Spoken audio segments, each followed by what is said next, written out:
Hello, আসসালামু আলাইকুম। আপনারা সবাই কেমন আছেন? আলহামদুলিল্লাহ, আমি ভালো আছি। অনেক দিন পরে একটা ভিডিও নিয়ে আসলাম আপনাদের মাঝে। দেখতেছেন আমার মুরগির ছোটো একটা ফার্ম। এখানে মুরগি আছে আপনার 7টা এবং রাতা আছে 3টা। ওদেরকে সকালবেলা খাবার দিচ্ছি, এখন ওরা খাবার খাইতেছে। আর এদিকে আমার হাঁসগুলো বের হয়েছে, ওদেরকে খাবার দেওয়া শেষ। হাঁস হচ্ছে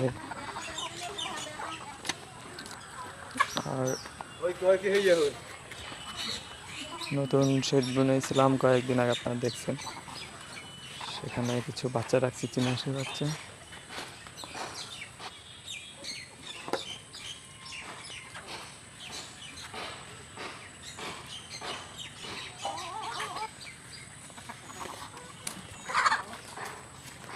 আর এখানে যে বাচ্চাগুলো দেখতেছেন সবগুলোই আমি মুরগিতে তাপ দিয়ে বানাইছি।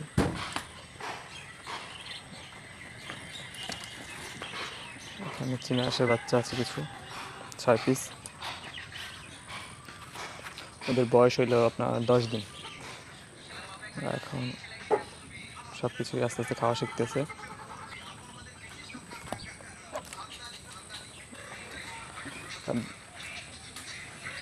আর এখানে আমার হাঁস আছে, পুষ্কিনতে নামছে হাঁসে। আমার 7টা হাঁস, বড় 2টা, আর ওদেরই ছাওয়া হয়েছে আপনার 5টা। সবাই দোয়া করবেন আমার ফার্মের জন্য, যেন সামনের দিকে আগানো যায়। আলহামদুলিল্লাহ, সবাই ভালো থাকবেন, সুস্থ থাকবেন। লাইক করবেন, কমেন্ট করবেন, শেয়ার করবেন। আর এইসব হাঁস মুরগির ফার্মে অনেক সময় লাগে এবং ধৈর্য লাগে প্রচুর পরিমাণ। যাদের ধৈর্য নাই তাদের এইসব কাজে না আসাই ভালো। তারপরও